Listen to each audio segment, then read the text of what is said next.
गांव की सास के शहरी अंदाज।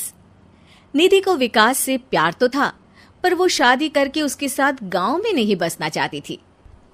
मुझे गांव अच्छा लगता है, पर दिक्कत यही है कि मैं वहां रह नहीं पाऊंगी। मुझे वहां के माहौल के बारे में कुछ भी नहीं पता है।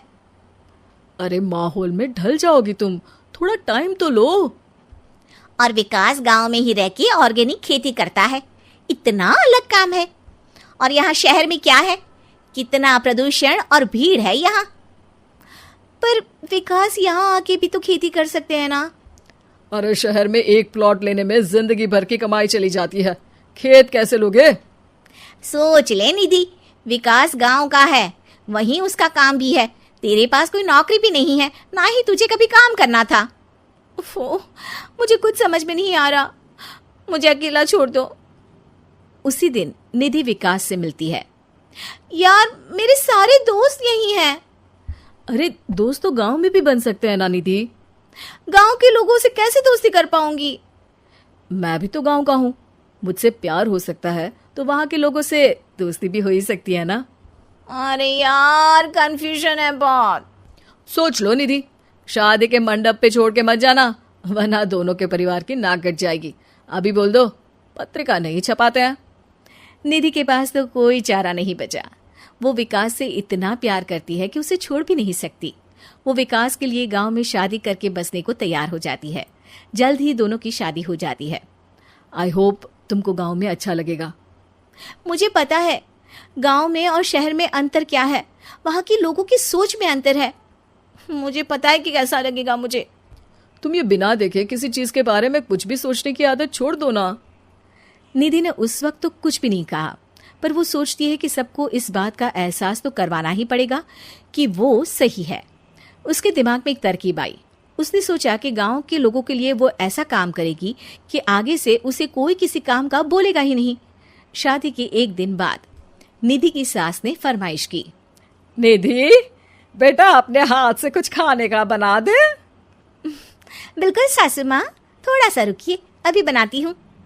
ये सही मौका था निधि के पास ये बताने का कि गांव के लोगों और उसके रहन सहन में कितना अंतर है। रोटी सब्जी दलिया भाजी खाने वालों के लिए पिज्जा बना देती हूँ, तब इनको समझ में आएगा। न खा पाएंगी, न कभी कुछ बनाने की बात कहेंगे। थोड़ी देर में निधि सास के लिए पिज्जा बनाकर ले आती है। ये लीजिए माँ जी, आपके लिए मैंने ये बनाया है। इसे हम शहर में पिज्जा कहते हैं, है ना बेटा? है? आपको कैसे पता कि इसे पिज्जा कहते हैं? अरे पिज्जा को पिज्जा नहीं बोलेंगे तो क्या फ्रेंच फ्राइज कहेंगे? गांव की सास से ये सारी बातें सुन के बहू चौंक जाती है, लेकिन सास एक और ऐसी बात कहती है कि बहू जिसकी उम्मीद ही नहीं कर रही होती है। बहू, इस पिज्जा के ऊपर ओरेगानो मिला दे और थोड़ा चिली फ्लेक्स, मजा आ जाएगा। माँ जी, गांव में रह के भी आपको ये सब कैसे पता है? अरे यूट्यूब टीवी सब खबर रखते हैं हम भी। इंटरनेट है जहाँ, जानकारी है वहाँ। अरे वाह माँ जी। अरे अभी वहाँ मत बोल, अब जब मैं पिज्जा का फोटो लेके फेसबुक पर डालूंगी ना, तो वहाँ कमेंट में जाकर वहाँ बोलना, ठीक है? ठीक है माँ जी। अरे ठीक है माँ जी की जगह ओके मम्मी या ओके मम्मा बोल दिया करना। है? ठीक है, मतलब ओके मम्मा। निधि का तो सर ही घूम जाता है। इतना शहरी बर्ताव तो शहर में रहने वाली निधि की माँ का भी नहीं था। वो शाम को अपने पति से पूछती है, विकास, तुम्हारी मम्मी तो काफी कूल है यार। पिज्जा में क्या डालते हैं, फेसबुक पर क्या डालते हैं, सब कुछ पता है उन्हें तो। हमारे बड़े पापा के लड़के रहते हैं शहर में, बस उनके बच्चे आए थे गांव में गर्मी की छुट्टियां मनाने। उन्होंने माँ को एकदम शहरी बना दिया। उनका फेसबुक अकाउंट भी है, इंस्टाग्राम भी है और टिकटॉक बैंड हो गया, वरना वो भी बनाती थी। तभी सास वहां आ जाती है। अरे निधि, मैं तुझे टैग नहीं कर पा रही हूँ, जरा मेरी फ्रेंड रिक्वेस्ट एक्सेप्ट तो कर दे।